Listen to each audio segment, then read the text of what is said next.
Let's be honest, superhero games are really hard to pull off.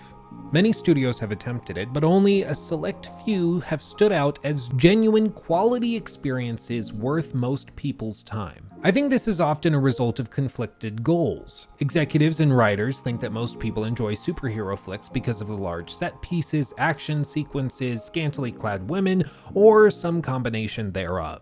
And while that's certainly true for some small percentage of superhero fans, it certainly isn't reflective of the overwhelming majority.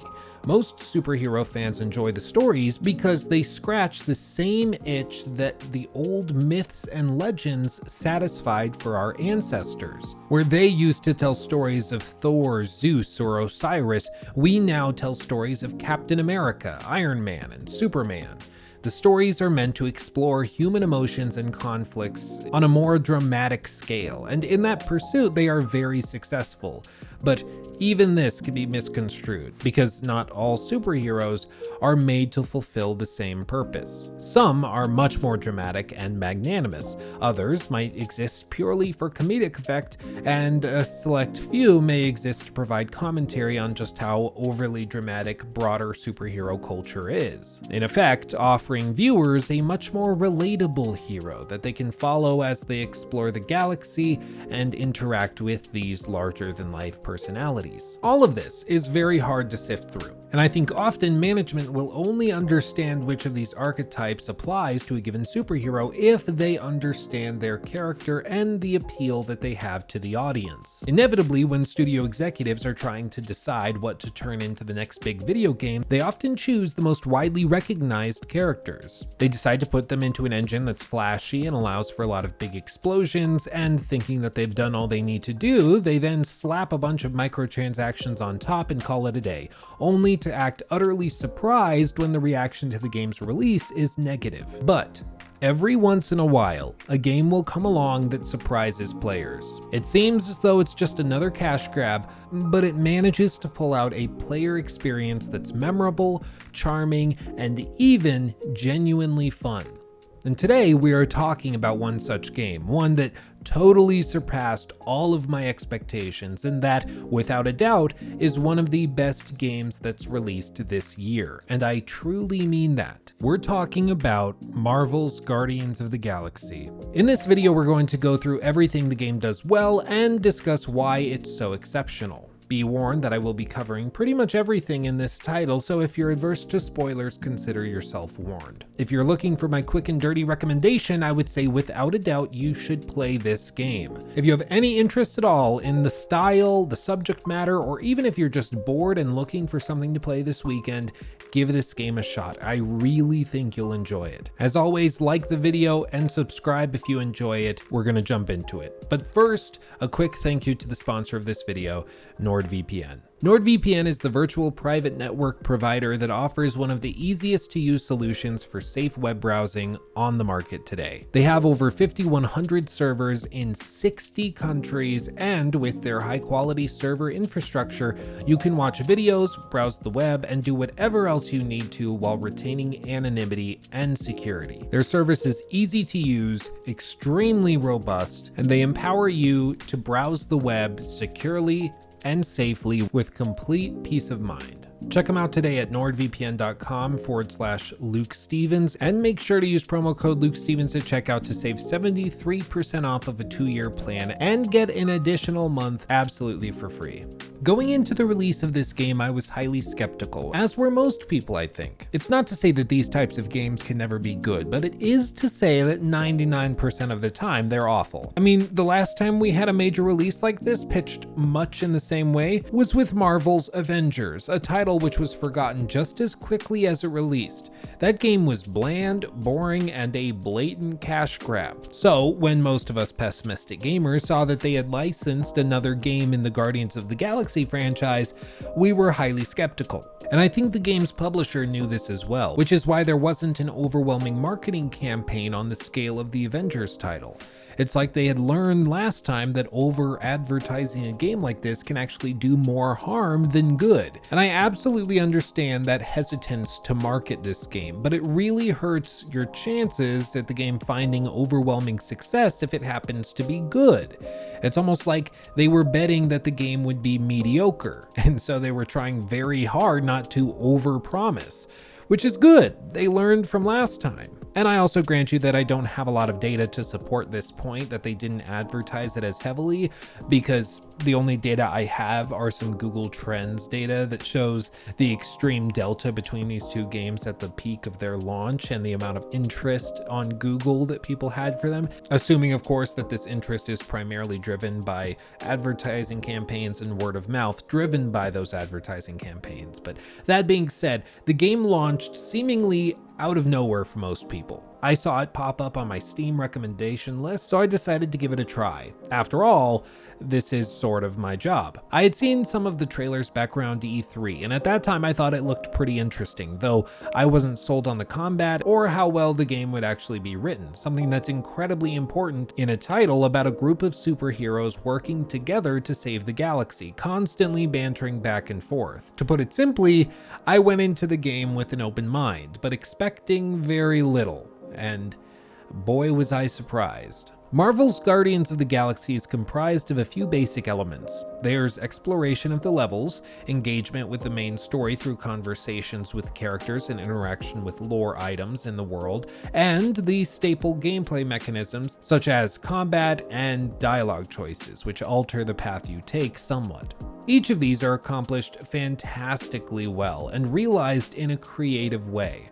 Furthermore, there's an immense amount of attention to detail that's sprinkled throughout the entire campaign, in more ways than one. For example, Peter's hand shaking while he's aiming at Meredith in this dream state. It's a really good touch. It's understandable that this would put him in an emotional state where his hand would be shaky. It's understandable why aiming a gun at your mother might actually cause you a fair amount of emotional distress, causing your hand to shake. Again, it's just a good detail. It makes sense with the character, and this is something you would normally only see in a movie, a medium where they have the time and resources to pay this immense attention to detail. Or this point, where Gamora starts freaking out after seeing the doll that's left behind, which is a good tie-in to the conversation earlier with Quinn when she says that the only gift that Thanos ever got her was a doll, which was done only to teach her a lesson and not out of any sort of admiration or love. I mean, sure, you could say it's a twisted love, but that's beside the point. Sure, of course, some of these narrative details have been established in the Guardians of the Galaxy lore for years and years and years at this point, thanks to the work of comic authors and others over at Marvel.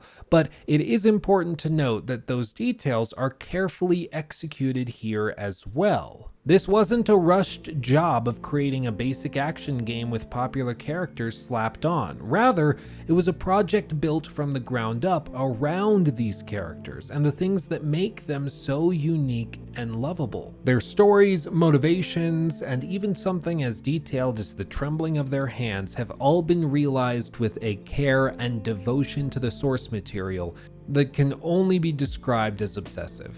Now, as far as the gameplay is concerned, there's also a lot of tricks that they pull off here, which you usually only see in games crafted by our industry's best developers. Specifically, look at this example with regards to training the player in a system passively. What I mean by this is that the developers are able to train the player to better engage with a given system without them even realizing it. It's the same thing that From Software has become so good at in the Soulsborne games, where they can build a level teaching the player how to deal with a particular type of enemy, with all of those newfound skills being put to the test in the culminating boss fight, which ties it all together. And I know this sounds relatively simple, but it's actually quite complicated because you have to drill certain motions and techniques into the player without them realizing it. Otherwise, the level just becomes a tutorial sequence instead of a valid addition of levels to the game. One of the best things about Bloodborne is that it's able to prepare you for major boss fights without you realizing you're being prepared. You don't feel like you're going through tutorial levels, when in reality, you are in a sort of distant, passive way. You don't feel as though you're going through tutorial levels because the training is taking place in a much lower level. The enemies hiding behind corners, walls, crates, and boxes are all jumping out at you, causing you to build up reaction times and speeds for basic move sets that will be implemented by the boss at the end of the level. They train you how to parry, how to perfect the timing based on certain signaling moves. It's all carefully arranged, and it requires expertise on the part of the developer to avoid it becoming monotonous and clear that you're being led through the motions. In the case of Guardians of the Galaxy, this is done all throughout the game, but probably the easiest example to point to would be in the form of these destructible walls, which require the player to accurately hit the cooldown prompt on Quill's guns in order to fully destroy them so you can progress through the level. It may initially seem like this is just an artifact of these walls having high enough damage absorption that it takes 2 clips to blow them up, but that is by design. In sprinkling these walls all throughout the early levels, the player will passively learn the timing for this cooldown timer, which prepares them for the late game battles, which require perfect timing for this cooldown almost every time to ensure maximal damage output on the part of the player. Without these walls training the player, they would be left frantically trying to nail this timing down in combat encounters alone, something which wouldn't necessarily be a bad thing, but that could grow frustrating for players who feel like they're being thrown into the lion's den without being properly prepared. But what they will know is that they are frustrated because the timing just isn't sitting right with them. They haven't had the chance to drill it and make it part of muscle memory. Now, the developers could have taken the road more traveled and just not bothered with this, allowing you to just quickly blow up the walls with a single shot or not having the walls at all. But they took the extra step to do it because they knew that it would improve combat encounters by making them feel more natural on the whole. Players are getting better at combat without having to engage in combat. Again, I can't stress enough just how uncommon these tricks really are. You only usually see them in titles developed by the industry's elite, such as From Software or Nintendo. I was so thoroughly impressed to see these things being implemented here that I have to pause and offer the team the praise they deserve. Seeing this here made me very happy. Or another example would be this little game that you can play with Rocket in the opening sequence of the game. It's just a competition between the player and Rocket to see who can shoot more of these little bug hive nest things. Whoever shoots and destroys more wins. And at the outset, it may seem like this is just a small mini game meant to occupy your time as you navigate the level, but it's actually very tactical. This was put here in the opening moments of the game to teach the player how to use their visor to discover these points of interest and objects, and also condition them to look around, investigating every nook and cranny to try and discover new objects of interest. And it's in this opening sequence as well when you'll discover your first optional costume for some of the characters. These costumes can only be discovered if you're looking around in these hidden areas, something that the game wants to train you to do early on. But perhaps the most impressive element of the game's design is with the writing between the main characters. Guardians of the Galaxy is a franchise that's built upon these interpersonal relationships, the way this disjointed family works together with each other to solve problems and, well, save the galaxy that they're guarding. This is easy enough to pull off in a movie, especially because you can edit, reshoot, and rewrite almost anything until it works. Simply, they can control the experience of the audience down to the smallest detail.